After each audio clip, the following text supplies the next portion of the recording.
Selamat pagi pemirsa, bersama saya Puji Lestari, inilah kabar Indonesia.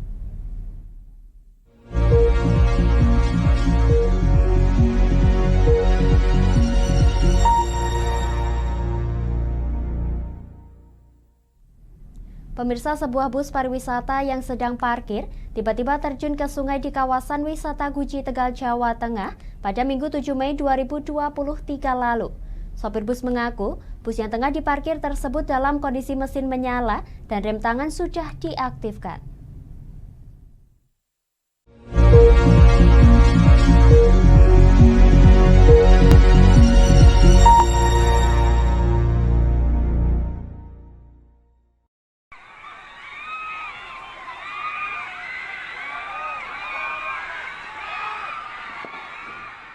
Seperti inilah rekaman video amatir warga ketika bus pariwisata terjun ke Sungai Awu di Desa Rembul, Kecamatan Bojong, Komplek Wisata Guci, Kabupaten Tegal, Jawa Tengah. Sopir bus Romiani pada Minggu 7 Mei mengatakan bus tersebut sedang parkir dalam kondisi mesin menyala dan rem tangan diaktifkan. Namun Romiani sedang tidak berada di tempat duduk sopir.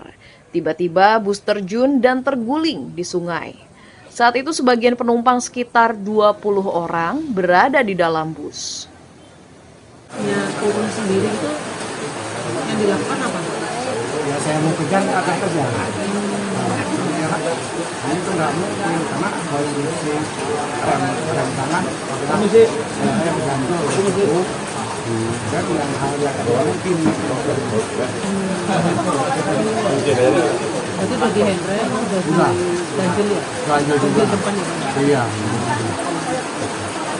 Tapi di situ selama perjalanan Nggak ada masalah.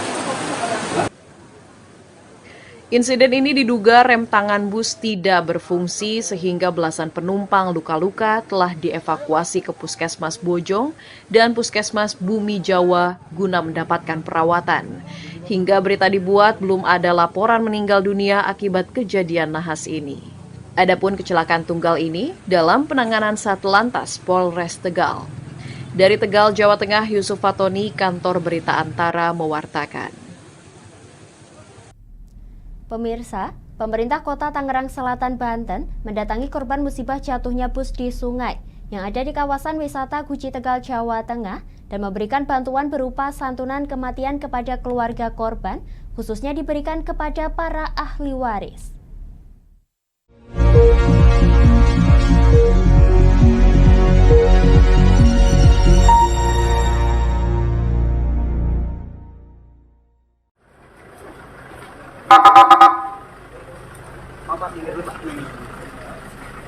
Maaf Pak.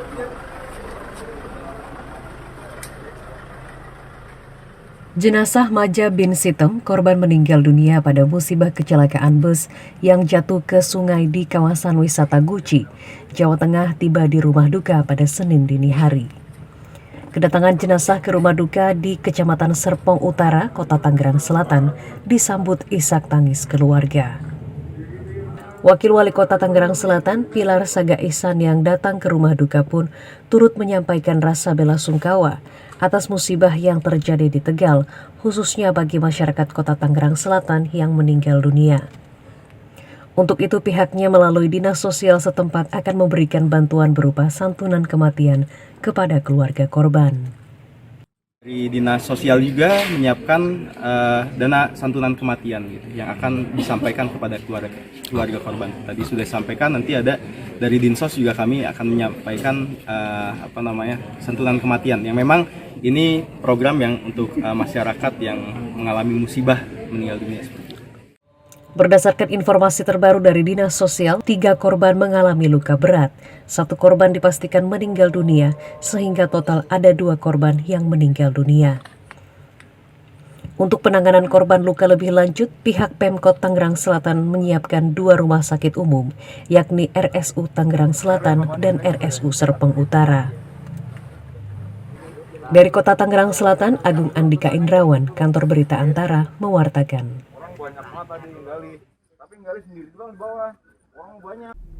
Kami akan jeda sejenak pemirsa, tetap bersama kami di Kabar Indonesia.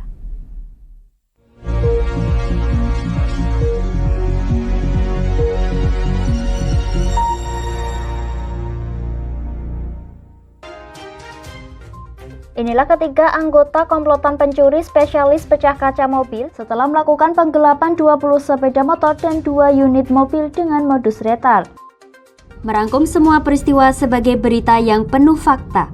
Bersama Puji Lestari, saksikan Jateng hari ini setiap Senin hingga Sabtu jam 4 sore hanya di Lingkar TV. Di Ayo Ngaji bersama Lingkar TV. Hadir setiap hari Senin sampai dengan Sabtu, jam 17.30 sampai jam 7 malam. Ngomong hari ini harus, nah seperti itu.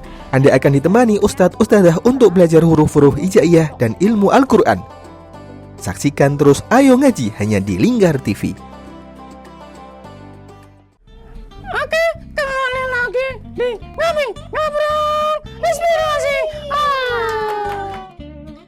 Kini Kak Uns akan menemani sore Anda dengan topik-topik yang menarik.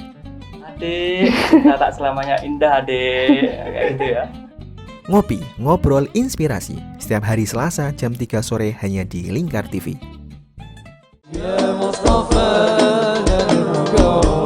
Sirami rohani dengan majelis-majelis penyejuk hati, sajian tayangan hiburan dengan lagu-lagu Islami dan dakwah. Halal, bersih, dimakan maka hasilnya akan bagus. Kami hadir dalam Majelis Nusantara setiap hari pukul 7 malam sampai jam 12 malam hanya di Lingkar TV. Ane wis golek baten ngono kuwi njur aspal kon. Lapangan diemplok. Semen ya didahar.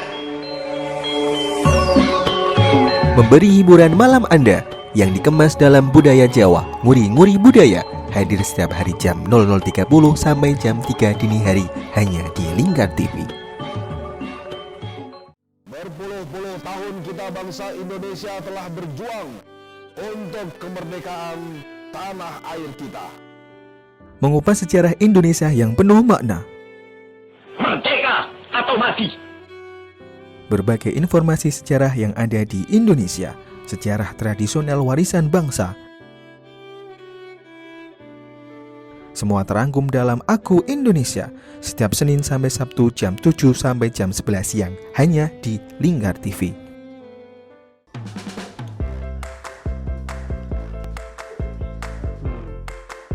Petualangan yang menarik sang pencinta kuliner. Mantul tetap mantap rasanya pemirsa. Menikmati setiap makanan yang lezat dan mantap saat dihidangkan. Semua hadir di Wayang Kulineran setiap hari Minggu jam 11 siang hanya di Lingkar TV.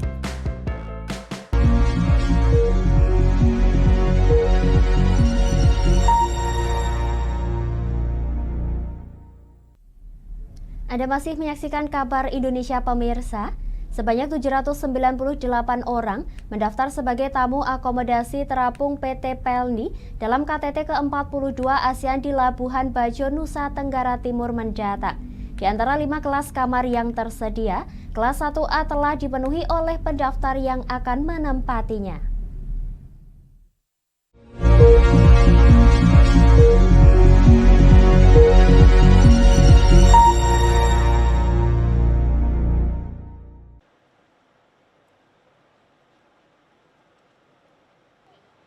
Inilah KM Sinabung milik PT Pelni yang dioperasikan sebagai akomodasi terapung dalam rangka gelaran KTT ke-42 ASEAN di Labuan Bajo, Nusa Tenggara Timur.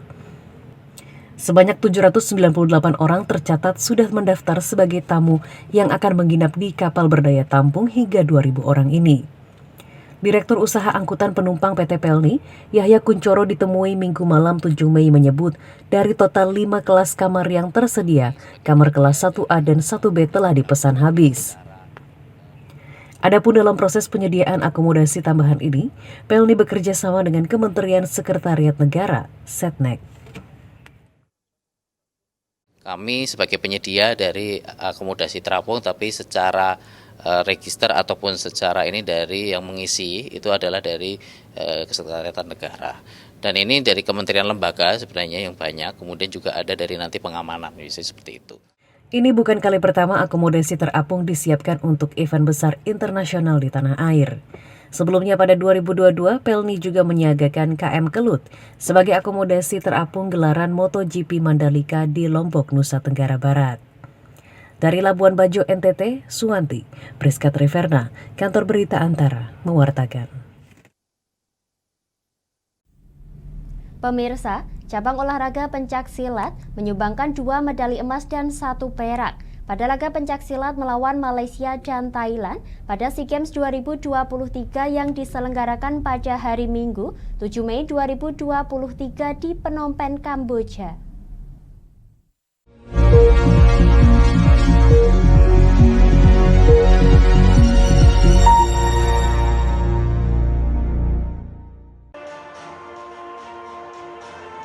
Pencaksilat menambah 2 medali emas bagi Indonesia pada laga yang berlangsung di Choi Chang Far Convention Center Minggu 7 Mei di Phnom Penh, Kamboja.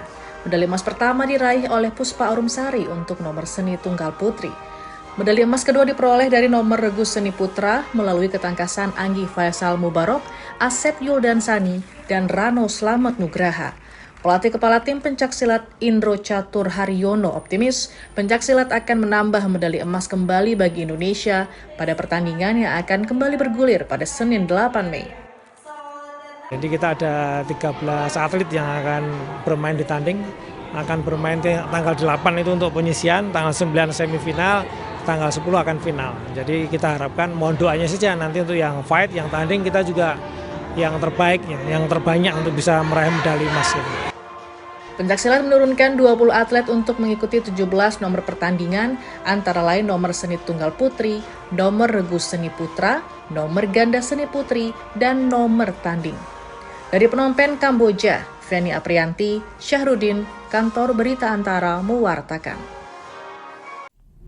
Pemirsa, Festival Kopi Indonesia 2023 hadir di G-Expo Kemayoran, Jakarta Pusat mulai 5 hingga 7 Mei 2023. Pameran ini menghadirkan petani kopi hingga coffee shop, menyediakan berbagai pengetahuan tentang industri kopi, hingga menyaksikan kompetisi bertajuk kopi di tingkat nasional.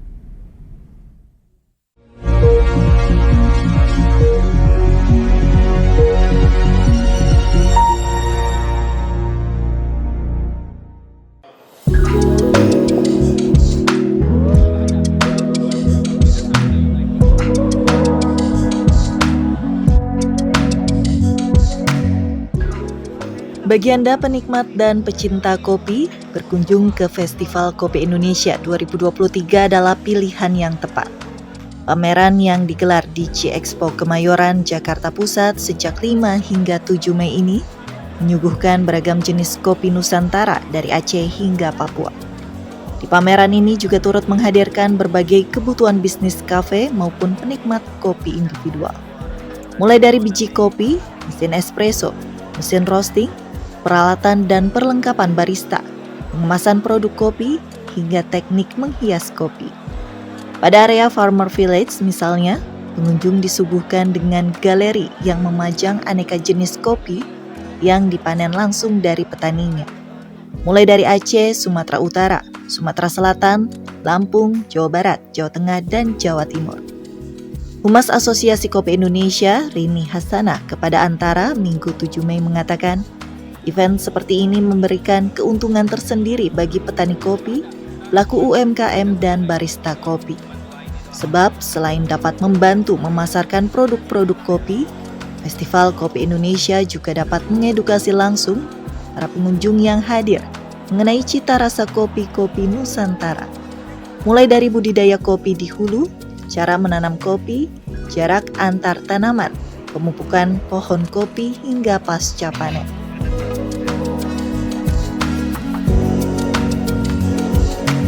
Setelah diproses oleh para prosesor anggota kami, ada roastery, jadilah kopi itu nanti dikemas dalam bentuk yang sangat menarik untuk masyarakat dengan cita rasa yang berbeda tergantung dari mana kopi ini berasal. Lalu kita akan bantu pasarkan di event seperti ini, event-event besar nasional yang ada di Indonesia seperti itu. Salah satu peserta pameran, Adi Suryantoro, mengatakan konsumsi lokal selama pandemi COVID-19 sempat turun sekitar 30 hingga 50%. Meski demikian, Adi yang juga merupakan pendiri salah satu cafe roastery and brew di Jakarta ini mendorong para produsen dan pelaku UMKM kopi untuk lebih kreatif dalam mengemas produk seperti kopi celup atau kopi kapsul. Tantangannya ya harus lebih kreatif lagi untuk memunculkan produk-produk baru, tetap di bidang kopi dengan memanfaatkan kopi dari tiap-tiap petaninya tadi ya. Tinggal bagaimana mereka meng-highlight keunggulan produk masing-masing. Berbicara mengenai inovasi produk kopi, salah satu stand di Festival Kopi Indonesia 2023 menyuguhkan es krim varian kopi. Es krim lembut ini telah dicampur dengan kopi solok asal Sumatera Barat dan dibaluri saus karamel yang juga telah dicampur kopi.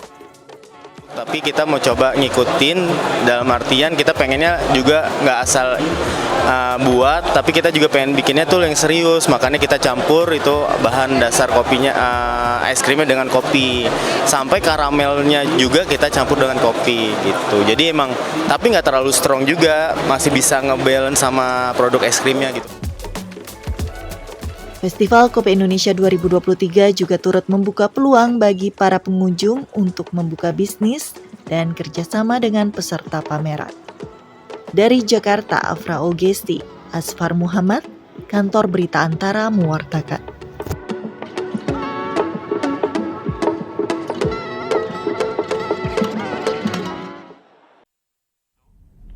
Demikian kabar Indonesia hari ini. Saya Puji Lestari dan seluruh kru yang bertugas mengucapkan terima kasih atas kebersamaan Anda. Selamat pagi dan sampai jumpa.